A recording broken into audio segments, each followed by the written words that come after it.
Good morning बच्चों। Class BSc first year और BSc BEd second year के लिए ऑर्गेनिक केमिस्ट्री का टॉपिक है स्टीरियो केमिस्ट्री, जिसका पार्ट नंबर 3 तक हमने कर लिया। आज पार्ट नंबर 4 की बात कर रहे हैं। हमने त्रिविम समावेता की शुरुआत की थी, जिसके अंदर हम प्रकाशिक समावेता पढ़ रहे हैं। अभी प्रकाशिक समावेता से संबंधित प्रतिबिंब रूपों की बात हुई थी कि एक बनता है डेक्सोरोटेटरी, जिसे डी से या पॉजिटिव से शो किया जाता है। एक बनता है लिवोरोटेटरी, जिसे एल से शो किया जाता है। समतल ध्रुवित प्रकाश से संबंधित चर्चा हो गई थी, उसका बनने वाला कोण भी हमने बना लिया था। अब बात ये आती है कि प्रकाशिक समावेता कौन से कंपाउंड तो शो करेंगे, कौन से नहीं करेंगे। तो सीधी सी बात, प्रकाशिक समावेता या प्रकाशीय समावेता बोल सकते हैं अपने। अब देखिए, हमारे पास कोई भी कंपाउंड है ना, कोई भी यौगिक है, वो दो प्रकार का हो सकता है। एक तो एसिमेट्रिकल हो सकता है, एक क्या हो सकता है, सिमेट्रिकल। ठीक है, एसिमेट्रिकल होगा वो किरेल होगा, ठीक है, और जो सिमेट्रिकल होगा वो एकिरेल होगा। ठीक है, अब मैं आपको सीधे तरीके से बताती हूँ कि ये जो होंगे वो प्रकाशिक समावेता शो करेंगे और ये जो हैं वो प्रकाशिक समावेता शो नहीं करेंगे। तो हमें ये पता होना चाहिए कि सिमेट्रिकल कंपाउंड कौन सा है, असम्मित यौगिक कौन सा है, सम्मित यौगिक कौन सा है। असम्मित या एसिमेट्रिकल जो होगा वो ही किरेल होगा, और सिमेट्रिकल है वो क्या होगा, एकिरेल होगा। तो हमें ये ज्ञात करने का तरीका आना चाहिए कि कौन सा कंपाउंड तो सिमेट्रिकल है, कौन सा एसिमेट्रिकल। ये ज्ञात करने के लिए हम पढ़ेंगे सममिति के तत्व, सिमेट्री के एलिमेंट। सिमेट्री के एलिमेंट जब पढ़ेंगे तो उन सिमेट्री के एलिमेंटों को लागू करके हम ये पता लगा सकते हैं कि कौन सा कंपाउंड सिमेट्रिकल है और कौन सा एसिमेट्रिकल है। तो जब हमें ये पता चल जाएगा कि ये कंपाउंड सिमेट्रिकल है या ये एसिमेट्रिकल है, तब हम ये भी बता सकते हैं कि ये कंपाउंड प्रकाशिक समावेता शो करेगा या नहीं करेगा। अगर प्रकाशिक समावेता शो करता है तो वो कितने समावेवी बनाएगा, ये भी पता कर सकते हैं हम। अब देखिए, मान लो हमारे पास कंपाउंड आ गया है सिमेट्रिकल, तो इसका मतलब वो कंपाउंड है उसके प्रतिबिंब जो होते हैं वो एक दूसरे पर अध्यारोपित नहीं होंगे, अध्यारोपित नहीं होंगे। और जो अध्यारोपित नहीं होते वो किरेल होते हैं, और जो अध्यारोपित हो जाते हैं वो क्या होते हैं, एकिरेल। अध्यारोपित हो जाएंगे वो क्या हो जाएंगे, एकिरेल। अब देखो, जो सिमेट्रिकल कंपाउंड होते हैं वो प्रकाशिक समावेता क्यों नहीं शो करते, क्योंकि वो एक दूसरे पर अध्यारोपित होते हैं। एक भाग दूसरे भाग का प्रकाशिक गुण समाप्त कर देता है, इसीलिए वो प्रकाशिक समावेता शो नहीं कर सकते। तो कई बार सबसे पहली तो ये बात कि हमें पता होना चाहिए कि प्रकाशिक समावेता कौन शो करता है। तो प्रकाशिक समावेता शो करने के लिए हमें पढ़ना पड़ेगा सममिति के तत्व। सममिति के तत्व बिल्कुल नया टॉपिक है आपके लिए, थोड़ा सा दिमाग पर जोर डालने की ज़रूरत है। या फिर अपने सममिति के जो तत्व हैं उनको बोला जा सकता है सिमेट्री के एलिमेंट। तो हम बोल सकते हैं, हमारी हेडिंग हो जाएगी elements of symmetry. Element of symmetry. सममिति के जो तत्व हैं वो 3 प्रकार के होते हैं। एक होता है सममिति का तल, सममिति का तल, या फिर बोल सकते हैं अपने plane of symmetry, plane of symmetry, plane of symmetry. Plane of symmetry कि हम उस कंपाउंड को कौन से प्लेन में लें, तो इस आधार पर प्लेन ऑफ सिमेट्री का मतलब ये हो गया। एक सीधी सी बात बताती हूँ आपको कि आपके पास कोई भी कंपाउंड है, मान लो आपको पता नहीं है वो कंपाउंड सिमेट्री का है, सिमेट्री का, तो उस कंपाउंड को ऐसे काट दो, ऐसे काट दो, ऐसे काट दो, ऐसे काट दो, कैसे ही काटो जी उस कंपाउंड को, कोई चाकू लेके नहीं काटना है। सीधी सी बात है, उस कंपाउंड को 2 भागों में विभाजित करके देखो, अगर दोनों भाग सेम टाइप के हैं ना, ऐसे काट रहे हो या ऐसे काट रहे हो या ऐसे काट रहे हो या ऐसे काट रहे हो, तो उसको विभाजित करके देखो। काटने का मतलब उस कंपाउंड को बीच में से विभाजित करके देखो, अगर 2 समान भाग बन जाते किसी भी दिशा में कटवाने से, तो वो कंपाउंड सिमेट्रिकल होगा, वो प्रकाशिक समाविता शो नहीं करेगा। सीधी सी बात ये है। हमें पता नहीं है कौन सा कंपाउंड सिमेट्रिक है, एसिमेट्रिक है, उसकी पहचान करने की, और सममिति के जो तत्व है उसमें यही तो करने वाले हैं हम, उस कंपाउंड को विभाजित करने वाले हैं 2 भागों में, 2 या ज़्यादा भागों में भी कर सकते हैं। तो अब देखिए हमारे पास है सममिति का तल, प्लेन ऑफ सिमेट्री। उस कंपाउंड को हम कौन से प्लेन से 2 भागों में विभाजित करें कि हमें पता चल जाए कि वो कंपाउंड सिमेट्रिक है या एसिमेट्रिक। तो सममिति के तल 2 प्रकार के हो सकते हैं, ठीक है। एक हो जाएगा ऊर्ध्वाधर सममिति तल। अब जो इंग्लिश मीडियम वाले हैं उनको तो ऊर्ध्वाधर समझ ही नहीं आएगा, और मैं इंग्लिश में बोलूँगी तो उनको समझ में आ जाएगा, ठीक है। एक होता है क्षैतिज सममिति तल, क्षैतिज सममिति तल। ऊर्ध्वाधर का मतलब हो गया वर्टिकल, वर्टिकल मतलब ऐसे काटो उसको, क्षैतिज का मतलब उसको ऐसे काटो, ठीक है। एग्जाम्पल ले लेते हैं हम। हमारे पास CH3 CH और OH और यहाँ पे COH है, ठीक है। मैं उसको ऐसे काट रही हूँ, ऐसे काट रही हूँ, क्या दोनों भाग समान दिखाई दे रहे हैं? अगर ये CH3 मान लो यहाँ COH है, यहाँ H और यहाँ OH है, अगर मैं यहाँ H कर दूँ तब ये समान दिखाई दे रहे हैं, इधर वाला एक इधर वाला, तो यहाँ पर क्या है OH है। इसका मतलब ये कंपाउंड असममित है, असममित यौगिक है या असममित अणु बोल सकते हैं अपने। तो ऊर्ध्वाधर सममिति तल का मतलब वर्टिकल काटो उसको। क्षैतिज सममिति तल का मतलब हॉरिजॉन्टल, हॉरिजॉन्टल काटो उसको, हॉरिजॉन्टल, हॉरिजॉन्टल का मतलब ऐसे काटो उसको, ऐसे। तो देखिए हम एक एग्जांपल ले लेते हैं, जैसे हमारे पास COOH और यहाँ पे CH और OH है, और यहाँ भी CH और OH है, और एक यहाँ पे COOH है, ठीक है। एक कंपाउंड और ले लेते हैं समझाने के लिए, COH, यहाँ CH और OH, और यहाँ पे CH और OH, और यहाँ CH3 ले लेती हूँ मैं। अब ऐसे काटना है तो मैं इसको यहाँ से काट रही हूँ, ये इसके ऊपर अध्यारोपित हो जाएगा, अध्यारोपित हो जाएगा मतलब एक ही रेल है, और एक ही रेल है और 2 भागों में समान रूप से विभाजित हो रहा है। तो ये कौन सा कंपाउंड है?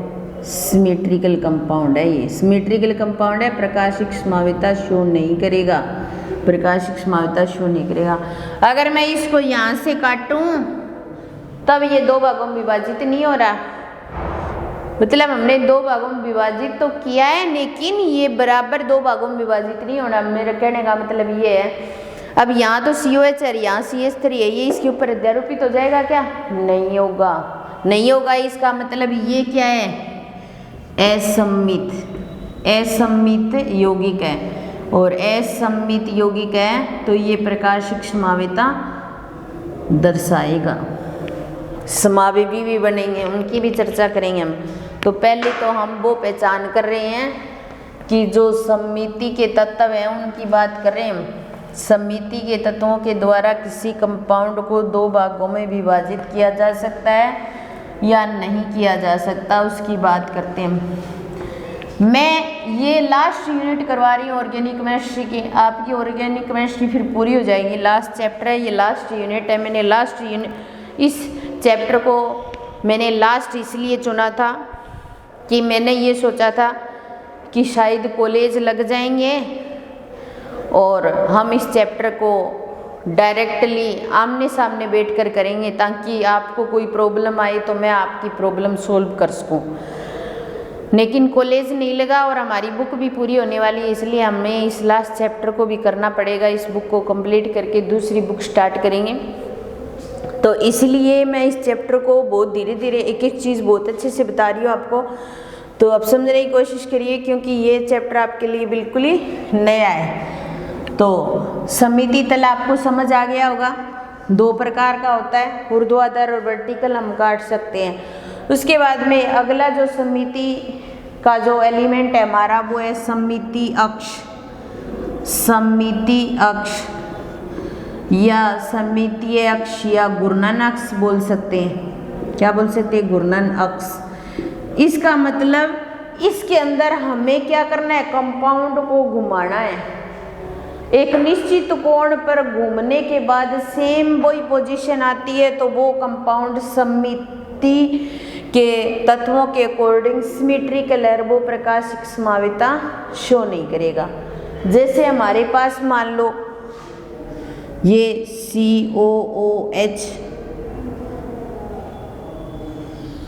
यहाँ पर हम एक कंपाउंड लेते हैं H और OH, ठीक है, और यहाँ पर H और OH, ठीक है, और COOH, ये इसको घुमाएंगे। घुमाने के पश्चात H और OH और COOH, ठीक है, और ये कंपाउंड और ये OH और ये H और ये घूमेगा, तब ये ऐसे आ जाएगा, ये OH और ये COOH। ये घूमेगा तो ऐसे आएगा, यहाँ पे जाएगा ऊपर, ये COOH और ये थोड़ा सा ऐसे हो जाएगा OH। तो ये कंपाउंड क्या है? देखो ये है, कोई ज़रूरी नहीं सारे सिमेट्रिक एलिमेंट लगाना, बस आपको कॉन्सेप्ट क्लियर होना चाहिए, तब आप पता लगा सकते हो। बाकी सिमेट्रिक एलिमेंट पेपर में आएगा तो उनको लिखना आएगा, वो तो लिख सकते हो। समिति अक्ष या घूर्णन अक्ष का मतलब हो गया कि किसी कोण पर इस कंपाउंड को ऐसे घुमाए कि सेम पोजीशन आ जाए, एक दूसरे पर अध्यारोपित हो जाए। तो ये एक दूसरे पर अध्यारोपित हो रहा है आसानी से, इसका मतलब ये क्या कर रहा है? समिति अक्ष को शो कर रहा है, और वो ये क्या है? एक सिमेट्रिकल कंपाउंड है। इसकी पहचान हम यहाँ से ही लगा सकते हैं, प्लेन ऑफ सिमेट्री से। इससे पहले वाला जो एलिमेंट किया था उससे पता लगा सकते हैं, हमने बीच में से काटा, एक दूसरे पर अध्यारोपित। ये आधा भाग इस आधे भाग के प्रकाशिक गुण को नष्ट कर देता है, इसलिए प्रकाशिक समावता शो नहीं करता। इस प्रकार के जो कंपाउंड होते हैं उनको बोला जाता है मीजो यौगिक। क्या बोला जाता है? मीजो यौगिक, ठीक है। और इस वैसे ये टार्ट्रिक एसिड है तो इसको मीजो टार्ट्रिक एसिड बोला जाता है। मीजो यौगिक वे होते हैं जो बीच में से कट जाते हैं, ठीक है। तो ये तो आपको एग्जाम्पल लिखना है, सिर्फ पता यहाँ से लगा सकते हो। बस समिति अक्ष क्या था वो समझाना चाहती थी मैं। ठीक है, तो दूसरा पॉइंट हमारा सममिति अक्ष भी कंप्लीट हो गया।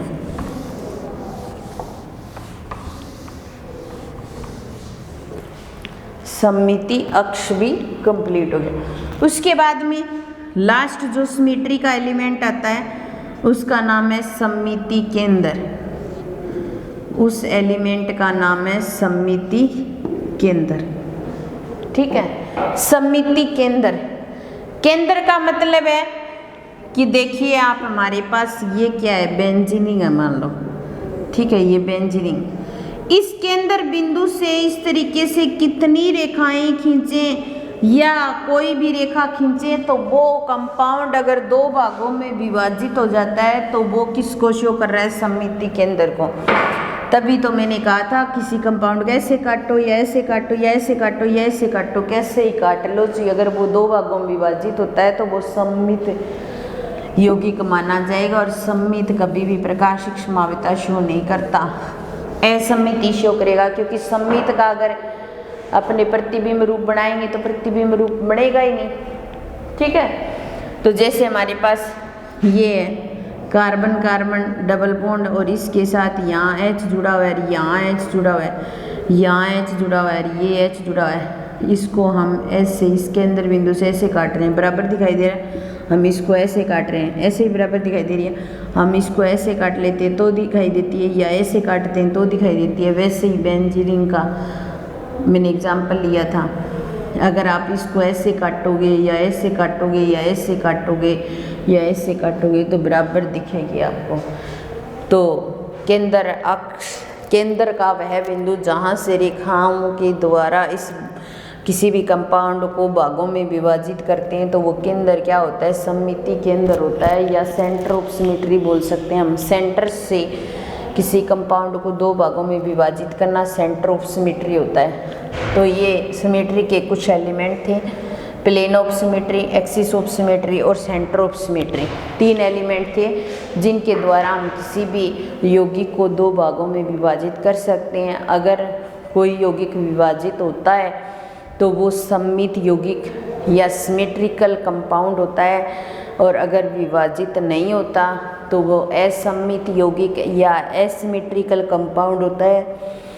और जो सिमेट्रिकल कंपाउंड होता है वो एकिरेल होता है, और जो असममित होता है वो किरेल होता है, और जो असममित होगा वो ही प्रकाशिक समाविता शो करेगा।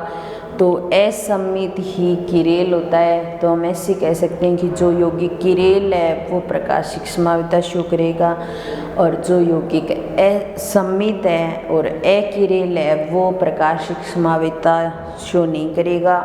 किरेल वे यौगिक होते हैं जो एक दूसरे पर आसानी से अध्यारोपित हो जाते हैं, और अकिरेल वे होते हैं जो एक दूसरे पर आसानी से उल्टा बोल गई शायद। किरेल वे होते हैं जो एक दूसरे पर आसानी से अध्यारोपित नहीं होते, और अकिरेल वो हैं जो आसानी से अध्यारोपित हो जाते हैं। तो इस तरीके से हम सममित यौगिक या असममित यौगिक की पहचान कर सकते हैं, और उसके द्वारा हम ये बता सकते हैं कि ये असममित यौगिक है या ये असममित यौगिक है, ये प्रकाशिक समाविता शो करेगा या ये नहीं करेगा। ठीक है, तो इस तरीके से किरेल यौगिक या अकिरेल यौगिकों के द्वारा जो किरेलता शो की जाती है, या जो किरेल यौगिक होता है उनके द्वारा जो किरेलता शो की जाती है वही आणविक किरेलता होती है। फिर है प्रतिबिंब समावयवियों के गुण। लगभग क्या होता है, एक यौगिक से जितने भी प्रतिबिंब समावयवी बनते हैं ना उनके लगभग गुण क्या होते हैं, समान होते हैं। जैसे उनके गलनांक उथनांक भी समान होते हैं, और या अन्य प्रकार के गुणों की बात करें तो जैसे विलीयता होती है वो भी समान होती है, लेकिन कुछ गुण भिन्न प्रकार के हो जाते हैं। जैसे हमारे पास मेंथोल हो, मेंथोल का समावेवी बनाते हैं अपने। एक तो डी बनता है जिसको पॉजिटिव से शो किया जाता है, एल जिसको नेगेटिव। तो जो पॉजिटिव मेंथोल होता है ना, उसमें तो क्या होती है, पुदीने के जैसी गंध आती है, लेकिन नेगेटिव वाला होता है उसमें अप्रिय गंध आती है, हम उसको सूंघ ही नहीं सकते। कुछ जो प्रतिबिंब होते हैं उनके अंदर जैविक सक्रियता जो होती है वो भिन्न भिन्न होती है कुछ प्रकार के प्रतिबिंबों के अंदर, ठीक है। या कुछ प्रतिबिंब जो होते हैं उनके प्रकाशिक गुण तो समान होते हैं, लेकिन उन प्रकाशिक गुणों को शो करने की जो दिशा होती है वो विपरीत हो जाती है। तो लगभग प्रतिबिंब समावेवी जितने भी होते हैं उनके करैक्टर समान होते हैं, उनके गलनांक और उथनांक समान होते हैं, या उनकी विलीयता समान होती है। लेकिन जैसे मेंथोल का एग्जाम्पल लिया तो मेंथोल के अंदर पुदीने जैसी गंध आती है, पॉजिटिव मेंथोल। नेगेटिव होता है वो अलग प्रकार का होता है। और कुछ प्रतिबिंब समावेवी ऐसे भी होते हैं जिनके अंदर जैविक सक्रियता भिन्न होती है। कुछ प्रतिबिंब समावेवी ऐसे भी होते हैं जिनके गुण तो समान होते हैं लेकिन दिशा विपरीत हो जाती है। तो हमने आज पहचान की प्रकाशिक संभाव्यता प्रदर्शित करने वाले जो यौगिक होते हैं वो असम्मित, और जो प्रकाशिक संभाव्यता प्रदर्शित नहीं करते वो यौगिक सम्मित। बाकी नेक्स्ट क्लास में करेंगे। धन्यवाद।